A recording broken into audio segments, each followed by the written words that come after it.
Today's episode of NBA Now is presented by Manscaped. The 4th of July is almost here, and that means smooth sack summer is here. Make sure your confidence is up on the highs with Manscaped. 20% off when you go to manscaped.com/chat. They'll also give you free shipping at manscaped.com/chat. Here's what's coming up on today's show. We've got the latest on Damian Lillard, the top NBA storyline since he might get dealt. Draymond agreeing to the Kings as a possibility. Some Tobias Harris rumors, and I'm not sure how accurate they are.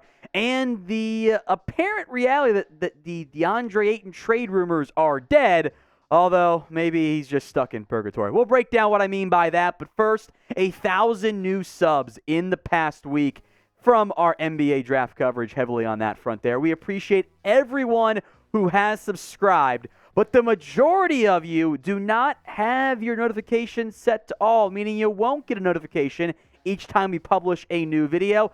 Time to get that changed. Go back to where you first subscribed, click that bell icon, and change it from personalized to all. Let's dive into the Dame Lillard trade latest as, well, this rumor's just not going to go away anytime soon. There's no way around it. Dame Lillard understandably does not want to rebuild, and I don't blame Lillard at all for that. But the Blazers kept the number 3 pick. Instead of getting a vet, they'd been linked to some trades. Nothing materialized. They take Scoot Henderson, which long-term is the correct move for that franchise and the organization. And then in classic NBA form, weird rumors and speculation began because Lillard went live on Instagram, as he often does. He was out and about. The DJ at where he was at played Miami by Will Smith. People heard it and went, he's going to Miami, which, that's how it tends to go on social media when you got people like Kevin Durant hopping into Twitter spaces that say KD's not a top 5 player. Just wild. Anyway, back to Dame Lillard's agent, Aaron Gordon, had this to say. The music was just a coincidence. Damian's not disrespectful. He's not an instigator. He's not going to do anything out of character. There would be no reason for him to do that. That's why he laughed in the video. It's a funny coincidence that a DJ would put that on. I don't know if coincidence is the right word, frankly. That was intentional by the DJ because I'm sure he wants Lillard in Miami. This is not going to go away anytime soon until the Blazers make it. So I guess it'll go away in like maybe 2 or 3 weeks, somewhere in that time frame. Although they don't trade him, it'll be a constant rumor throughout the season. That's just the reality of how the NBA world works. Because other teams want Lillard. They have been plotting their packages the second the Blazers took Scoot Henderson / have been plotting them for maybe even over a year now. Lillard remains one of the best guards in basketball. He averaged 32 points a game on a bad Blazers team, but imagine him on a contender. That really changes the outlook for this, whatever team could potentially land them, and would change the Blazers' outcome. So we're going to go more in depth on both sides, other teams, and on the Blazers side of it here. But will the Trail Blazers end up trading away Damian Lillard? It's the pinned comment on today's show, so go vote. Y for yes, N for no. Go ahead and get your predictions in for me in the comment section. These are the Lillard trade odds, by the way, with where things currently stand. The Miami Heat, this is if traded, of course, plus 100. The Nets, plus 300. The Raptors, in kind of an awkward rebuilding time / going contending time for them, plus 400. The Knicks at plus 500. Boston's at plus 600. The Heat really stand out as a logical fit and destination, and it simply might be time for a Damian Lillard trade, a different type of Dame time, if you will. The Blazers, I just don't think they're good enough as constructed to win with Lillard on his timeline. You can look ahead longer term what this roster has, and maybe Anthony Simons gets dealt at minimum. Maybe they pay Jermaine Grant, keep him, try to add somebody else.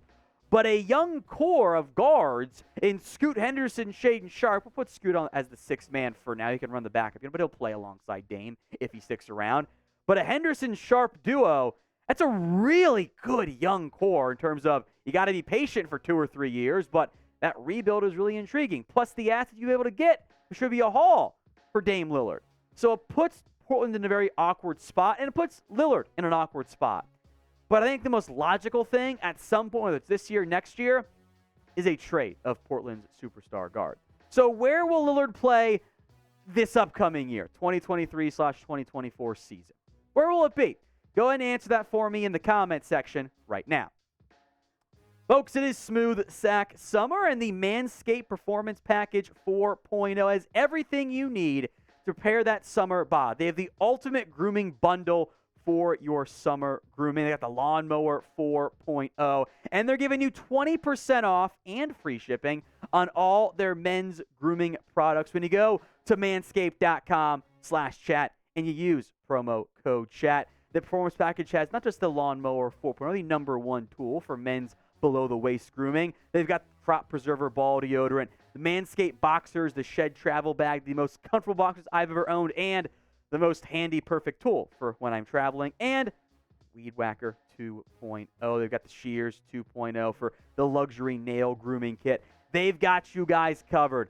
Get 20% off and free shipping with code CHAT at manscaped.com/chat. 20% off and free shipping, manscaped.com/chat. Smooth Sack Summer. Get on board or get left behind. Let's go to Draymond Green. I can make a joke, but I won't. The Athletic said Green could go to the Kings, which I do think makes some sense as they laid out. The Kings trade of Rashawn Holmes to the Dallas Mavericks freed up a significant amount of salary cap space. They saved a bunch of money there. And with, I would say, fairly easy moves of renouncing the rights, it's weird cap stuff, I know, of guys like Harrison Barnes, Alex Len, Metsu Dellavedova, Terrence Davis, etc. They could free up about $34 million, a little bit more if they wanted to cut guys like a Trey Lyles, but his cap number's pretty low right there.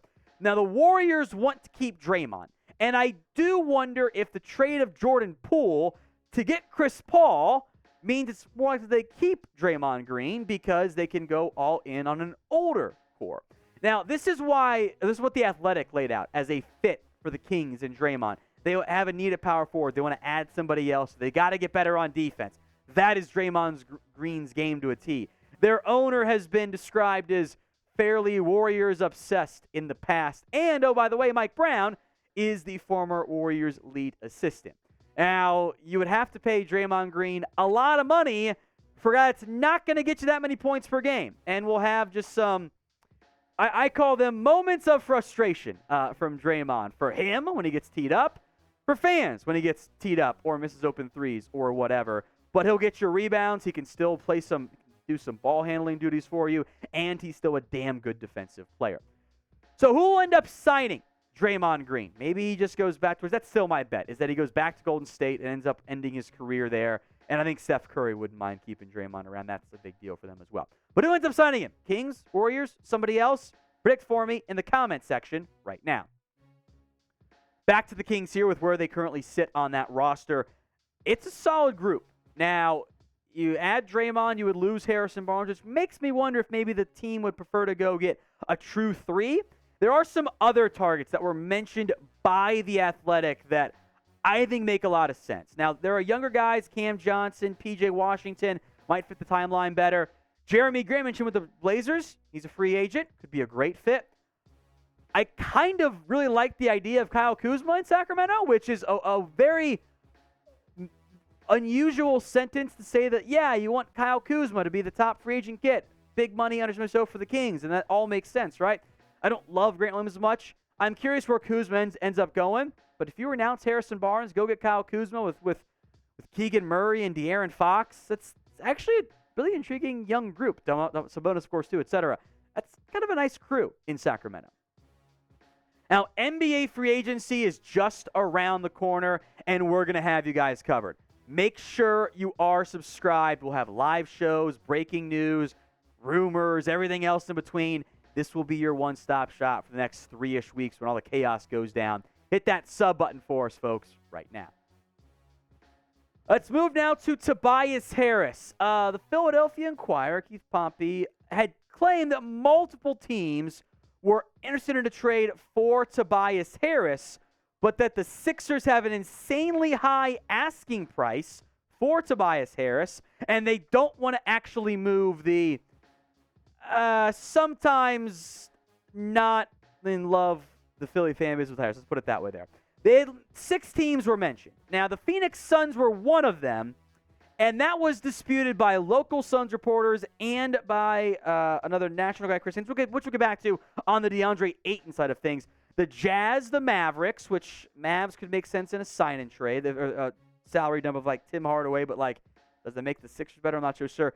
The Pacers had been linked for a while. They didn't have the assets allegedly. The Pistons had been linked. And then the Cavs allegedly, it's all per the Inquirer report, had called about Tobias Harris, with Philadelphia wanting Jarrett Allen, Evan Mobley, and a draft pick. Which, if that's true, and I'm not sure it is, but if that is true, that is unbelievable. You're trying to add Allen, Mobley, and a pick?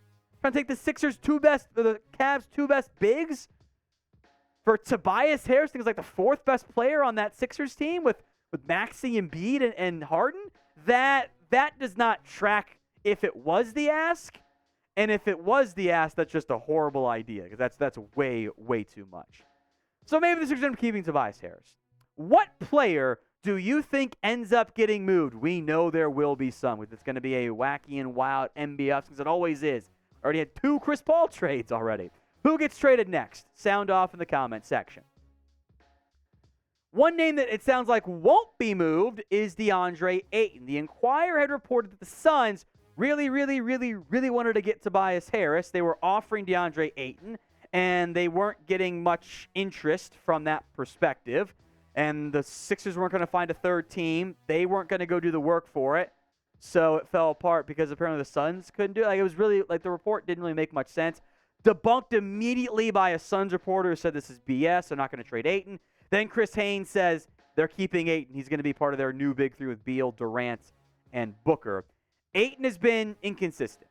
There are flashes, like the numbers look fine, right? 18 points per game, 10 boards per game. The field goal percentage really dropped this year. The value seems to be a little bit lower.